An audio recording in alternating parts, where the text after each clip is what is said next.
Baca lagi. Kawan-kawan baca dimanapun Anda berada.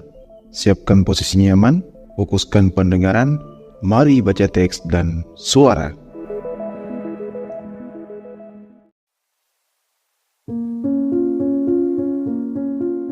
Audio teks by El Baca.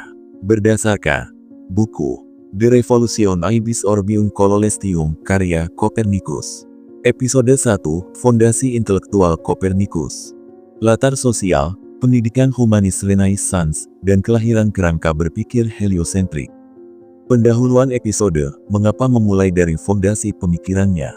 Sebelum kita menguraikan teks The Revolution Ibis, episode pertama ini berfungsi sebagai ruang genealogis, tempat kita memahami dari mana gagasan heliosentrik itu bertumbuh.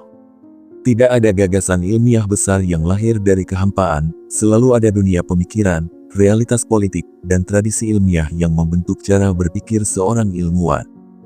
Dalam konteks Copernicus, ketiga unsur itu, geografi politik, pendidikan humanis, dan tradisi astronomi klasik berpadu sedemikian rupa hingga melahirkan keberanian intelektual yang sangat langka pada zamannya. Episode ini akan mengupas hal-hal berikut. 1. Kondisi Irlandia dan Eropa pada masa Copernicus, serta bagaimana pergolakan sosial intelektual mempengaruhi kerangka berpikirnya. 2. Perjalanan pendidikan Copernicus di Krakow, Bologna, Padua, dan Ferrara, sehingga kita melihat bagaimana ia menyerap matematika, astronomi, hukum gereja, hingga seni retorika humanis. 3. Peta gagasan astronomi pra-Copernicus Ptolemeus, Eudoxos, Aristarchos, Al-Batani, Ibn al-Satir, serta akar pemikiran yang kemudian ia reaksi dan koreksi. 4. Proses munculnya intuisi awal heliosentrik, bukan sebagai wahyu, tetapi sebagai hasil ketidakpuasan metodologis. Mari kita membuka cakrawala itu secara mendalam. Dunia Copernicus, Eropa menjelang abad ke-16. Eropa yang sedang beralih dari abad pertengahan menuju Renaissance. Copernicus lahir pada tahun 1473, pada zaman ketika Eropa tidak lagi 100% berada dalam paradigma abad pertengahan. Kota-kota dagang mulai tumbuh, universitas mulai mengembangkan kurikulum humaniora, dan minat terhadap teks-teks Yunani kuno perlahan bangkit kembali. Namun demikian, sistem intelektual abad pertengahan belum hilang. Gereja masih memegang otoritas epistemik tertinggi. Astronomi masih dibingkai dalam kerangka filsafat Aristoteles dan matematika Ptolemeus. Di tengah tarik ulur dua dunia ini, Copernicus berdiri sebagai figur perantara. Ia bukan sepenuhnya ilmuwan Renaissance, dan tidak pula ilmuwan skolastik murni. Ia menggabungkan keduanya, Irlandia dan dinamika politiknya. Copernicus berasal dari keluarga pedagang di Thom, sebuah kota yang berada di antara kekuatan Polandia dan Ordo Teutonik. Kawasan itu adalah persilangan perdagangan, tempat berbagai budaya dan bahasa bersentuhan. Hal ini sangat penting. Sejak muda, Copernicus hidup dalam dunia yang menuntut diplomasi, keteraturan, dan observasi hati-hati. Ketika dewasa, ia bahkan bekerja sebagai administrator gereja yang menangani urusan pajak, kesehatan publik, dan pertahanan wilayah. Pengalaman birokratis ini akan memengaruhi cara berpikir ilmiahnya, matematis, terstruktur, dan sangat hati-hati. Tekanan epistemik, kebenaran ilmiah harus tunduk pada keamanan teologis. Pada masa Copernicus, satu gagasan astronomi berbahaya dapat menimbulkan konsekuensi politik dan teologis. Tidak heran Copernicus menunda penerbitan The Revolution Ibis selama puluhan tahun. Episode ini penting untuk memahami bahwa heliosentrisme tidak lahir dari pemberontakan emosional, melainkan dari observasi ketidakefektifan sistem lama. Jejak pendidikan Copernicus dari Krakow hingga Ferrara. Jika ingin memahami Copernicus, kita harus melihat pendidikan formalnya. Ia bukan jenius tunggal yang tiba-tiba menemukan heliosentrisme. Ia adalah produk dari pendidikan yang komprehensif, luas, dan sangat akademik. Mari kita telusuri tahap-tahap pentingnya. Universitas Krakow, perkenalan dengan matematika dan astronomi. Di Krakow, Copernicus belajar aritmetika, geometri, dan trigonometri. Astronomi dasar berdasarkan Almagest Ptolemeus. Astronomi tabel dari tradisi Arab Persia. Ajaran kosmologi Aristoteles. Metodologi observasi sederhana. Hal terpenting yang ia temukan di Krakow bukanlah sistem heliosentrik, melainkan kesadaran metodologis bahwa astronomi Ptolemeus sangat rumit, banyak episiklus, eksentrisitas, dan perangkat matematis yang bertumpuk-tumpuk. Sejak saat itu, benih ketidakpuasan terhadap model geosentris mulai tumbuh. Bologna, perkenalan dengan filologi dan metode pembacaan teks klasik. Di Bologna, Copernicus belajar dari Domenico Maria Novara, seorang astronom yang sudah mengkritik Ptolemeus sejak sebelum Copernicus datang. Di sini, Copernicus mempelajari bagaimana membaca teks Yunani dan Latin secara filologis, bagaimana membandingkan manuskrip untuk menemukan makna asal, bagaimana menafsirkan argumen matematis kuno. Kurikulum Bologna sangat menekankan kebebasan akademik, berbeda dari Krakow yang masih sangat skolastik. Ini membuka ruang kritis bagi Copernicus untuk membaca ulang kosmologi lama. Padua, studi kedokteran dan matematika lanjutan. Padua adalah pusat ilmu pengetahuan Eropa saat itu.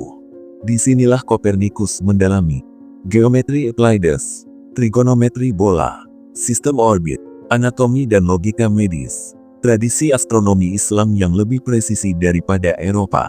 Salah satu sumber penting yang boleh jadi sangat memengaruhi Copernicus adalah karya Ibn al-Satir, seorang astronom Damaskus abad ke-14.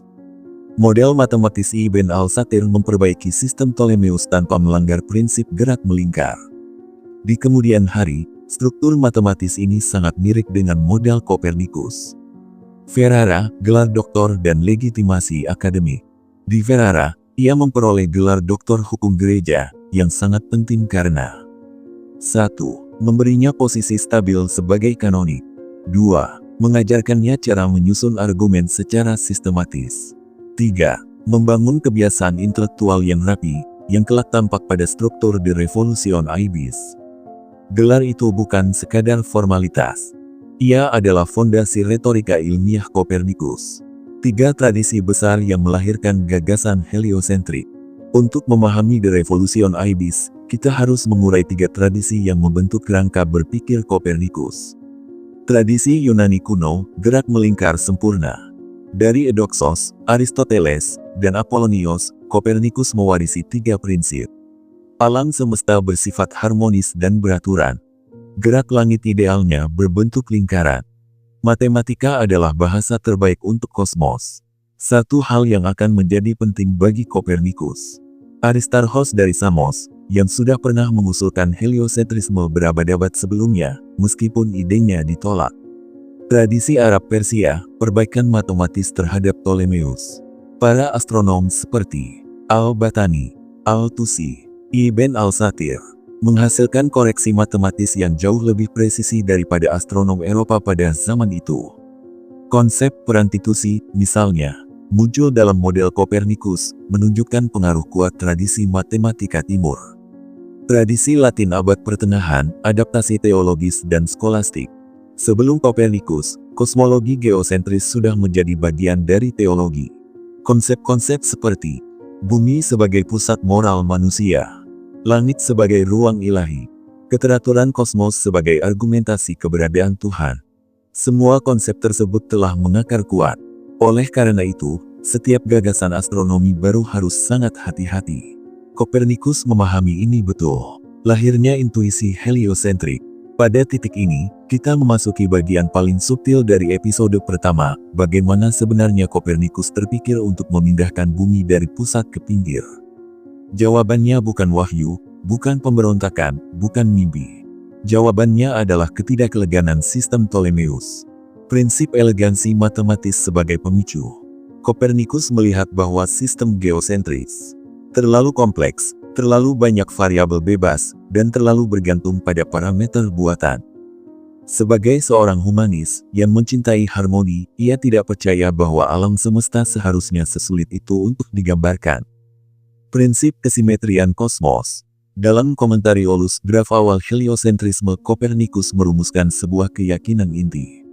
Jika sebuah sistem lebih sederhana, lebih elegan, dan lebih koheren, maka kemungkinan besar sistem itu lebih benar. Elegansi baginya adalah indikator kebenaran, bukan sekadar gaya. Kesadaran bahwa bumi tidak istimewa, Kopernikus melihat bahwa variasi musim, pergerakan planet, retrograde Mars dan Jupiter, semuanya bisa dijelaskan lebih sederhana jika bumi bergerak mengelilingi matahari. Dari sini, gagasan heliosentris mulai memperoleh bentuk. Penutup episode 1. Dalam episode pertama ini, kita telah memahami bahwa Kopernikus adalah produk dari pendidikan humanis yang sangat luas. Ia hidup pada masa transisional antara abad pertengahan dan Renaissance. Ia dipengaruhi oleh 3 tradisi astronomi besar, Yunani, Arab Persia, dan Latin. Intuisi heliosentriknya lahir dari ketidakeleganan sistem geosentris, bukan pemberontakan teologis. Episode berikutnya akan membawa kita masuk ke tubuh utama The Revolution Ibis Orbium Coelestium, yaitu struktur buku, prinsip-prinsip matematisnya, argumen inti heliosentrisme, dan metode geometriknya.